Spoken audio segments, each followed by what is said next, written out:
जननासीत्। अभिमन्यु कौरवम् अधपातयित्वा अमारयत्। तदा एव एकः महारथी कौरवस्य साहाय्यार्थम् आगतवान्। सः जयद्रथः आसीत्। सः सैन्धदेशस्य नृपः आसीत्, अतः सः सैन्धव इति नाम्ना अपि प्रसिद्धः आसीत्।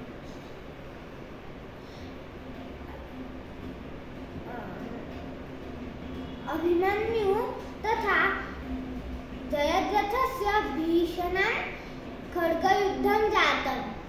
तस्मिन् जयद्रथस्य खड्गम् अभिमन्युस्य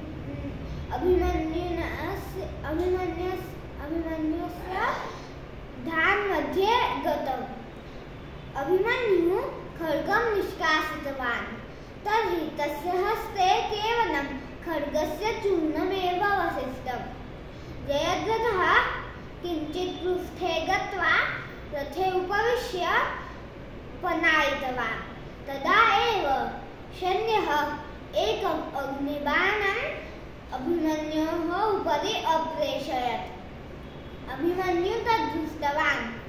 सः झटिति एकं बाणं निष्कासयित्वा अग्निबाणस्य उपरि अप्रेषयत्। तदेव अग्निबाणं सैन्यस्य समीपे गतम्। तत् अग्निबाणं सैन्यस्य सारथिम् अमारयत्। क्रुद्धः सैन्यः गदां गृहीत्वा अभिमन्योः समीपम् आगतवान्। सः भीषणं प्रहारम् अभिमन्योः उपरि कृतवान्, किन्तु भीमः आगत्वा तत् प्रहारं स्वस्य गदायाः उपरि स्वीकृतवान्। अभिमन्यवे तत् न अरोचत। सः एकाकी एव सैन्येन सह गदायुद्धं कर्तुम् इच्छति स्म, किन्तु मध्ये स्वस्यैव पितृव्यः आगतः। अतः सः अभिमन्युः किञ्चित् पृष्ठे गतः।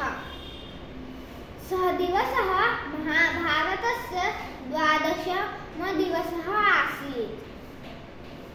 भीष्मपितामहः बाणशय्याः उपरि आसीत्। दुर्योधनः द्रोणाचार्यम् उक्तवान्, भवतां तु पाण्डवाः एव प्रियाः। द्रोणाचार्यः उक्तवान्, यदि अर्जुनः कुत्रचित् दूरे गच्छति चेत् अहम् एकाकी एव पाण्डवान् पराजयिष्यामि। अधुना अग्रे किं भवति तद्वयम् अनन्तरं पश्यामः।